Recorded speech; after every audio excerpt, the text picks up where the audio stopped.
ಎಲ್ಲ ರೈತ ಬಾಂಧವರಿಗೂ ರೈತ ಸಂಜೀವಿನಿ ಕನ್ನಡ ಯೂಟ್ಯೂಬ್ ಚಾನಲ್ಗೆ ಸ್ವಾಗತ ಸುಸ್ವಾಗತ. ಇಂದು ನಮ್ಮ ದೇವರಾಜ್ ಅವರ ತೋಟಕ್ಕೆ ಬಂದಿದ್ದೀವಿ. ನೋಡೋಣ ದೇವರಾಜ್ ಅವರು ಏನು ಮಾಹಿತಿ ಕೊಡ್ತಾರೆ ಇವತ್ತು ಅಂತ ಹೇಳಿ.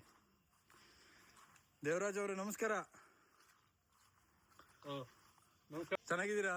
ತುಂಬಾ ದಿನ ಆಯ್ತು ನಾವು ಏನು ಮಾಹಿತಿಯನ್ನು ಕೊಡದೆ. ಎಲೆ ಚುಕ್ಕಿಗೆ ಸೀಸನ್ ಸ್ಟಾರ್ಟ್ ಆತಲ್ಲ, ಹಂಗಾಗಿ ಮಾಹಿತಿ ಬೇಕಲ್ಲ. ಮತ್ತೆ ಬಂದ್ವಿ ಅಂತನ? ಮತ್ತೆ ಬಂದ್ವಿ. ಅದೇ ನೋಡಿ, ಇದೆ ಮುಂದೆ ನಿನ್ನೆ ಎಲ್ಲ ಹುಲ್ಗಳೆಲ್ಲ ಬೆಳೆದಿತ್ತು ಇಲ್ಲಿ. ಹುಲ್ಗಳೆಲ್ಲ ಕಟ್ ಮಾಡಿ ಇವಾಗ ನಾವು ಸುಣ್ಣ ಕೊಡ್ತಾ ಇದೀವಿ. ಇದು ಕೃಷಿ ಇಲಾಖೆಯಿಂದ ತಂದ ಸುಣ್ಣ. 1 ಎಕರೆಗೆ ಒಂದು 2 ಕ್ವಿಂಟಲ್ ಲೆಕ್ಕದಲ್ಲಿ ಕೊಡ್ತಾ ಇದೀವಿ. 2 ರಿಂದ 2.5 ಕ್ವಿಂಟಲ್ ಆಗುತ್ತೆ. ಇದನ್ನ ಕೊಟ್ಬಿಟ್ಟು ಇನ್ನೊಂದು 15 ದಿವಸದಲ್ಲಿ ಗೊಬ್ಬರ ಕೊಡೋಣ ಅಂತ ಪ್ಲಾನ್ ಇದೆ.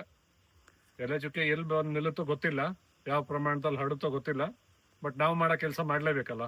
ಹಂಗಾಗಿ ಮಳೆಗಾಲದ ಸಮಯ ಮುಗೀತು, ಸುಣ್ಣ ಹಾಕೋದಕ್ಕೆ ಇದು ಸೂಕ್ತವಾದ ಸಮಯ ಅಂತ ಹೇಳಿ ಹಾಕ್ತಾ ಇದೀವಿ. ಮಳೆನೂ ಚೆನ್ನಾಗಿ ಹದ ಕೊಡ್ತಾ ಇದೆ.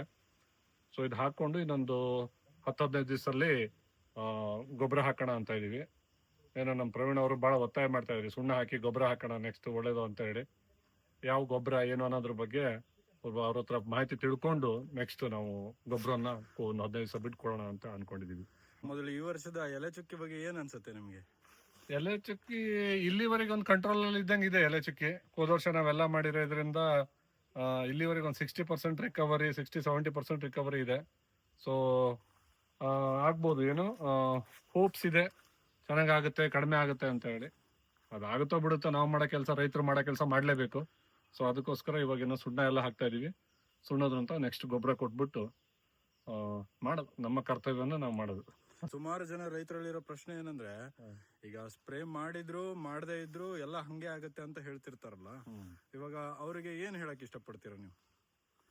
ಅದು ಅವ್ರವ್ರು ಅಂದ್ರೆ ಕೆಲವು ಸರ್ತಿ ಏನಾಗುತ್ತೆ ಅಂದ್ರೆ, ನಾವು ನಮ್ಮ ತೋಟಗಳನ್ನ ನೋಡಿದಾಗ ಹಂಗೆ ಅನ್ಸುತ್ತೆ, ಬೇಜಾರಾಗುತ್ತೆ, ಏನೋ ಸ್ಪ್ರೇ ಮಾಡೋದ್ರಿಂದ ಏನ್ ಪ್ರಯೋಜನ ಇಲ್ಲ ಅಂತ ಹೇಳಿ. ಬಟ್ ಪ್ರಯೋಜನ ಕಾಣಿಸಲ್ಲ, ಅದು ಒಂದೇ ಸರ್ತಿ ಕಾಣಿಸಲ್ಲ. ಹೋದ ವರ್ಷದಿಂದ ಮಾಡ್ತಾ ಇದ್ದಾವೆ, ಇವಾಗ ಸ್ವಲ್ಪ ನಮ್ಗೆ ಇಲ್ಲಿವರೆಗೂ ನೋಡಿ ನಾವೇನು ಹನಿ ತುದಿಗೆ ಹಾಡಗಳು ಬಿದ್ದಿತ್ತು, ಅದ್ರಂತದ ಹಾಡಗಳು ನಮ್ಗೇನ್ ಕಾಣ್ತಾ ಇಲ್ಲ ಆ ಪ್ರಮಾಣದ್ದು. ಬಟ್ ಕೆಲವೊಬ್ರಿಗೆ ಅನ್ಸುತ್ತೆ, ಏನ್ ಮಾಡಕ್ ಆಗಲ್ಲ, ಅದನ್ನ ಅವ್ರವ್ರ ಆಲೋಚನೆ ಬಿಟ್ಟಿದ್ದು ಅವ್ರವ್ರ. ಈಗ ನಮ್ಮ ಮುಗ್ದೂರ್ ಭಾಗದಲ್ಲಿ ಇವಾಗ ಹೇಗೆ ಕೊಳೆ ಬಂದು ಉದುರೋದ್ಕಿಂತ ಅಡಿಕೆಗಿಂತ ಅಲ್ಲೊಂದಿಲ್ಲೊಂದು ತೋಟದಲ್ಲೆಲ್ಲ ಇವಾಗ ಎಲೆ ಚುಕ್ಕಿಯಿಂದ ಉದುರ್ತಾ ಇದೆ. ನಿಮ್ಮಲ್ಲಿ ಏನಾದ್ರೂ ಆತರ ಸಮಸ್ಯೆ ಆಗಿದೆಯಾ? ಇಲ್ಲ, ನಮ್ಮಲ್ಲಿ ಇಲ್ಲಿವರೆಗೆ ಎಲೆ ಚುಕ್ಕಿಯಿಂದನೂ ಯಾವುದು ಉದ್ರಿಲ್ಲ. ಮತ್ತೆ ಹನಿ ತುದಿಲ್ ನಾವೇನು ಮೆಳ್ಳೆ ಹೊಡೆದಿದ್ವಿ ಔಷಧಿನ, ಅದರಿಂದ ಯಾವ್ದು ಹಸಿರು ಮೆಳ್ಳೆನೂ ಒಂದ್ ಮೆಳ್ಳೆನೂ ಉದ್ರಿಲ್ಲ. ಮತ್ತೆ ಎಲೆ ಚುಕ್ಕಿಯಿಂದ ಇದುವರೆಗೆ ಯಾವ್ದು ಅಡಿಕೆ ಉದ್ರಿಲ್ಲ. ಅಡಿಕೆ ಪೀಕ್ ಸ್ವಲ್ಪ ಕಡಿಮೆ ಇದೆ ಈ ಸರ್ತಿ, ಹಂಗಂತೇಳಿ ಯಾವುದೇ ಈ ತರದ ಬಾಧೆಗಳು ಯಾವ್ದು ಇಲ್ಲ. ಎಲೆ ಚುಕ್ಕೆ ಬಾಧೆಗಳು ಯಾವ್ದು ಇಲ್ಲಿವರೆಗಂತೂ ಕಂಡು ಬಂದಿಲ್ಲ. ಕೊಳೆನೂ ಇಲ್ಲ ಈ ವರ್ಷ. ಈಗ ಹೊಡೆದೇ ಇದ್ದ ತೋಟದಲ್ಲಿ ನೀವೇನಾದ್ರು ಅಬ್ಸರ್ವ್ ಮಾಡಕ್ ಹೋಗಿದ್ರಾ ಅಥವಾ ಅಬ್ಸರ್ವ್ ಮಾಡಿದೀರಾ? ಅವ್ರು ಏನಾದ್ರು ಹೇಳೋದೇನಾದ್ರು ನಿಮ್ ಗಮನಕ್ಕೆ ಬಂದಿದ್ಯಾ? ಇಲ್ಲ, ಆತರ ಈ ಮಳೆಗಾಲದ ದಿವಸದಲ್ಲಿ ನಾರ್ಮಲಿ ಏನಾಗುತ್ತೆ ಅಂದ್ರೆ ಕಡಿಮೆನೆ ಇರುತ್ತೆ ಎಲೆ ಚುಕ್ಕಿ. ಮಳೆ ಕಂಟಿನ್ಯೂಸ್ ಇರುವಾಗ ಎಲ್ಲಾ ತೋಟದೂ ಗ್ರೀನೇ ಇರುತ್ತೆ. ಸೊ ಅವಾಗ ಎಲ್ಲರಿಗೂ ಅನ್ಸುತ್ತೆ, ನಾವು ಔಷಧಿ ಏನ್ ಮಾಡೋದ್ ಬೇಡ ಈ ಸಾರ್ತಿ ಅನ್ಸುತ್ತೆ.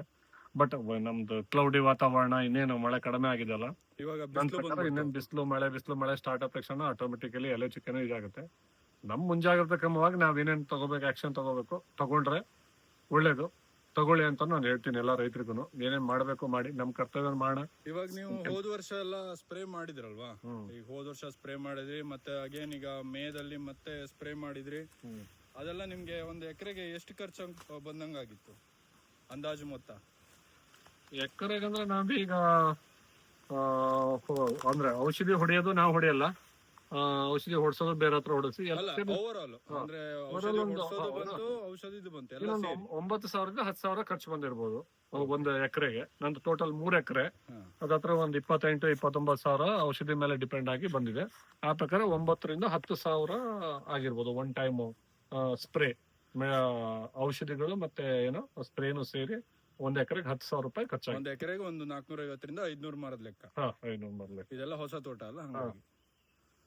ಓಕೆ, ನಿಮ್ಗಂದ್ರೆ ಸ್ಪ್ರೇ ಮಾಡಿದ್ರಿಂದ ಏನೋ ಒಂದ್ ಸ್ವಲ್ಪ ಕಣ್ಣಂಗ್ ಅನಿಸ್ತಾ ಇದೆ ಈ ವರ್ಷ. ಹೋದ ವರ್ಷ ನೋಡಿದ್ರೆ ಏನು ಗೊತ್ತಾಗ್ತಾ ಇರ್ಲಿಲ್ಲ. ಹೋದ ವರ್ಷ ಗೊತ್ತಾಗ್ತಿರ್ಲಿಲ್ಲ, ಈ ವರ್ಷ ಗೊತ್ತಾಗ್ತಾ ಇದೆ. ಮುಂದಿನ ಹೇಳಿದ್ರು ಕಾದ್ ನೋಡ್ಬೇಕು ಹೇಗಿದೆ ಅಂತ ಹೇಳಿ. ಹಾಗೆ ಈಗ ಎಲೆ ಚುಕ್ಕಿ ಬರ್ತಾ ಇರೋದು ಗೊತ್ತಾಗ್ತಾ ಇದೆ, ನಿಧಾನ ಬರ್ತಾ ಇದೆ, ಅನಿಸ್ತಾ ಇದೆ. ಅದಕ್ಕೋಸ್ಕರ ಸುಣ್ಣ ಹಾಕಿ ಮೊದಲು ಗೊಬ್ಬರ ಕೊಡೋಣ. ಯಾಕಂದ್ರೆ ಮಳೆ ಇದೆ ಅಲ್ವಾ, ಸ್ವಲ್ಪ ಮಳೆ ಕಡಿಮೆ ಆದ್ಮೇಲೆ ಒಂದು ಸ್ಪ್ರೇ ಕೊಡೋಣ ಅಂತ ಹೇಳಿ ಆಲೋಚನೆ. ನಮ್ಮ ರೈತರಿಗೆ ಏನ್ ಹೇಳಕ್ ಇಷ್ಟಪಡ್ತೀರಾ ಕೊನೆಯದಾಗಿ? ಏನು ಹೇಳೋದಂದ್ರೆ ಅಷ್ಟೇ, ಈಗ ನಾನು ಹೇಳೋದೇನು, ನಮ್ಮ ನೀವೆಲ್ಲ ನೋಡ್ಕೊಂಡು ಅಂದ್ರೆ ಸುಮ್ಮನೆ ರೋಗ ಹೋಗುತ್ತೆ ನಾವೇನು ಮಾಡೋದ್ ಬೇಡ ಅಂದ್ರೆ ಕೆಲವೊಬ್ರದ್ದು ಏನಾಗುತ್ತೆ ಅಂದ್ರೆ ಕಡಿಮೆ ತೋಟ ಇದ್ದವರೆಲ್ಲ ಕೆಲವೊಬ್ರಿಗೆ ಅಂದ್ರೆ ಯಥೇಚ್ಛವಾಗಿ ಅದರ ಆರೈಕೆ ಮಾಡ್ತಾರೆ. ಸೊ ನಮ್ಮ ಹತ್ರ ನಾರ್ಮಲಿ ಅಷ್ಟೊಂದಾಗಿ ಆರೈಕೆ ಮಾಡಕ್ಕಾಗಲ್ಲ, ಜಾಸ್ತಿ ಇದಿರೋದ್ರಿಂದ, ವಿಸ್ತೀರ್ಣ ಜಾಸ್ತಿ ಇರೋದ್ರಿಂದ. ಬಟ್ ನಾನು ಹೇಳುದು ಎಲ್ಲ ಯಾವ್ದೇ ರೀತಿಲಾದ್ರೂ ನೀವು ಇದು ಮಾಡಿ ಸ್ಪ್ರೇಗಳನ್ನ ಮಾಡ್ಕೊಂಡು ಕಂಟ್ರೋಲ್ ಮಾಡಿ, ಅಥವಾ ನಿಮ್ಮದೇ ಆದ ಮೆಥಡ್ ಅನ್ನು ಯೂಸ್ ಮಾಡಿ. ನಾನು ಹೇಳೋದು ಒಂದೊಂದು ಸ್ಪ್ರೇಗಳನ್ನ ಮಾಡಿ, 1 ಅಥವಾ 2 ಸ್ಪ್ರೇನ ಕೊಡಿ, ಅದು ಬೂಸ್ಟ್ ಮಾಡುತ್ತೆ. ನೀವು ಏನೇ ನೆಲಕ್ಕೆ ಏನೋ ಕೊಟ್ಟರು 1-2 ಸ್ಪ್ರೇನು ಏನ್ ಮಾಡುತ್ತೆ, ಸ್ವಲ್ಪ ಈ ರೋಗ ಕಂಟ್ರೋಲ್ ಮಾಡೋದಕ್ಕೆ ಹೆಲ್ಪ್ ಮಾಡುತ್ತೆ ಅನ್ನೋದು ನನ್ನ ಅನುಭವ. ಈಗ ಸ್ಪ್ರೇ ರಿಸಲ್ಟ್ಸ್ ಎಲ್ಲ ನಿಮ್ಗೆ ಎಷ್ಟು ದಿನ ಬೇಕಾಗುತ್ತೆ ಬರೋದಕ್ಕೆ? ಸ್ಪ್ರೇ ರಿಸಲ್ಟ್ಸ್ ಗೊತ್ತಾಗುತ್ತೆ, ಒಂದು 15 ತಿಂಗಳಲ್ಲಿ ಟೈಮಲ್ಲಿ ಗೊತ್ತಾಗುತ್ತೆ ಏನಾಗಿದೆ, ಈ ಸತಿ ಸ್ಪ್ರೇ ವರ್ಕ್ ಆಗಿದಿಲ್ಲ ಅಂತ ಹೇಳಿ. ಅಂದ್ರೆ ಈಗ ನಿಮ್ ಪ್ರಕಾರ ಸ್ಪ್ರೇ ರಿಸಲ್ಟ್ಸ್ ಅಂದ್ರೆ ನೀವು ಏನಕ್ಕೆ ಕರಿತೀರಾ ಆತರ ಸ್ಪ್ರೇ ರಿಸಲ್ಟ್ ಅಂತ ಹೇಳಿ? ಸ್ಪ್ರೇ ರಿಸಲ್ಟ್ ಅಂದ್ರೆ ಏನಂದ್ರೆ ನಾವಂದ್ರೆ ಈಗ ನಿಮ್ಮ ಏನು 2 ಹ್ಯಾಡ ಏನಿದೆ ಕೆಳಗಡೆ ಡೌನ್ ಅಲ್ಲಿ ಏನೋ ನೀವು ಸ್ಪ್ರೇ ಮಾಡ್ಬೇಕಂದ್ರೆ 1-2 ಹ್ಯಾಡ್ ಆಗುತ್ತೆ, ಅದನ್ನ ಏನು ಮಾಡಕ್ ಆಗಲ್ಲ, ಅದು ಇದ್ದೇ ಇರುತ್ತೆ. ನಮ್ದು ನೆಕ್ಸ್ಟ್ ಹ್ಯಾಡದಿಂದ ಏನ್ ಕಂಟ್ರೋಲಿಗೆ ಬಂದಿದೆ, ಸ್ಪ್ರೆಡ್ ಹೆಂಗಿದೆ, ಮತ್ತೆ ಯಾವ್ದು ನಿಮ್ದು ಸಾಂಗ್ಗೆ ದಿನ ಮುಂಚೆ ಬಿದ್ದು ಚಂಡೆ ಸಣ್ಣ ಆಗ್ತಾ ಇದೆ, ಇದಿಷ್ಟೇ. ನಾನು ಯಾವಾಗ್ಲೂ ನೋಡೋದಂದ್ರೆ ಸ್ಪ್ರೇ ಮಾಡಿ ನಾನು ತೋಟದಲ್ಲಿ ಫುಲ್ ಕಂಪ್ಲೀಟ್ ಆಗಿ 0 ಇದೆ ಅಂತ ಯಾವಾಗ್ಲೂ 0 ಆಗಿಲ್ಲ, ಆಗೋದು ಇಲ್ಲ. ಅದು ಯಾರ ತೋಟದಲ್ಲೂ ಆಗಲ್ಲ ನನ್ನ ಪ್ರಕಾರ. ಕೆಲವು ತೋಟದಲ್ಲಿ ಏನು ಬೇಗ ಉದ್ರೋಗ ಆಗ್ಬೋದು, 1-2 ಹಾಡಗಳು ಯಾವಾಗ್ಲೂ ಇರುತ್ತೆ. ನಾವು ಮೇನ್ ರಿಸಲ್ಟ್ಸ್ ನೋಡೋದು ಅದರಲ್ಲೇ, ಏನು ಸ್ಪ್ರೆಡ್ ನೆಕ್ಸ್ಟ್ ಸ್ಪ್ರೆಡ್ ಹೆಂಗಾಗಿದೆ, ಮತ್ತೆ ಎಷ್ಟು ದಿವಸ ದಿನ ಮುಂಚಿತವಾಗಿ ಸಾಂಗ್ಗೆ ಬೀಳ್ತಾ ಇದೆಯಾ, ಅದೆರಡರಲ್ಲಿ ನಾವು ರಿಸಲ್ಟ್ಸ್ ಅನ್ನ ನೋಡ್ತೀವಿ. ಓಕೆ, ಇಷ್ಟು ಮಾಹಿತಿ ಕೊಟ್ಟಿದ್ದಕ್ಕೆ ಧನ್ಯವಾದಗಳು ಸರ್. ಧನ್ಯವಾದಗಳು.